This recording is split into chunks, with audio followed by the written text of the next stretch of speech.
Married at First Sight UK star Kwame has revealed the real reason he didn't take his wife Kasia to his home, and admits he did want to have sex with her.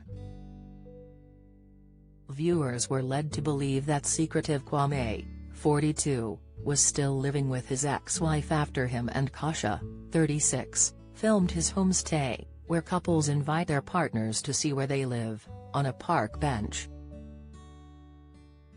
In an interview with Mail Online, the business consultant insisted I live alone and not with my children's mother, as he explained that both E4 producers and his wife Kasia knew from the beginning that he wasn't comfortable filming at his home, where his 2 daughters live.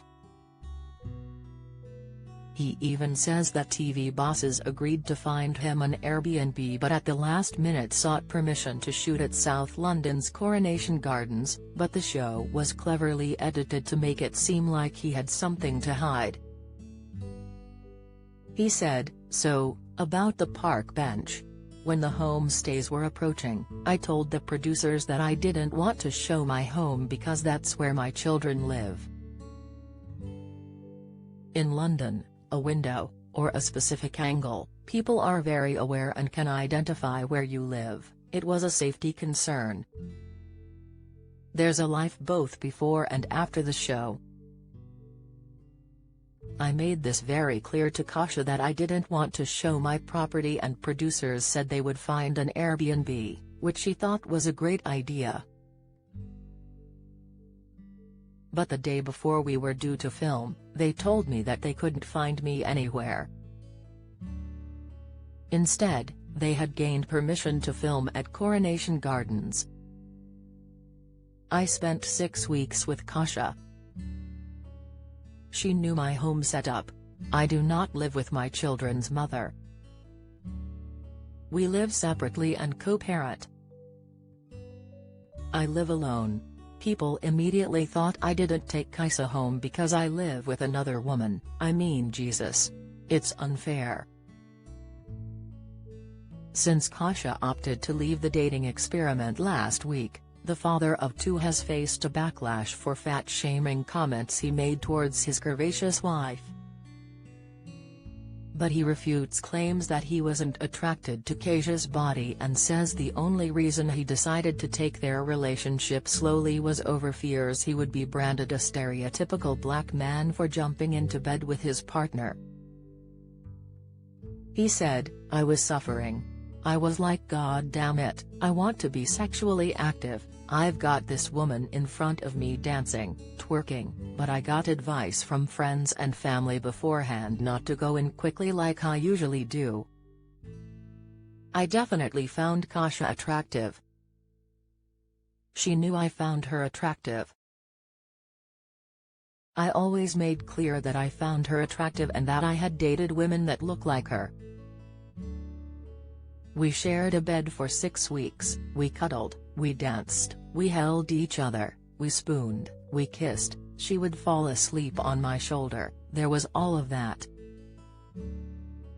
There are a lot of negative connotations and stereotypes about black men. You know, black men meet a woman and straight away want to have sex. I get it and I understand why that is out there, but it's just not true. I didn't want to be seen that way, especially knowing that my children and family were going to be watching." Kasia has slammed Kwame in interviews since leaving the show, where the pair married at first sight and honeymooned in the Maldives, claiming he publicly fat-shamed her by saying his usual type is someone who is petite. Hitting back at her remarks, Kwame insists that he only ever admired Kasia's voluptuous figure, and says he has more respect for black women than how it came across on the series. He also blames E4 producers for allowing viewers to form a negative opinion of him before their wedding day had even aired, by playing his "I prefer petite women" comment over the preview clip for their opening episode. He said, "Kasia has an amazing body and works out really hard.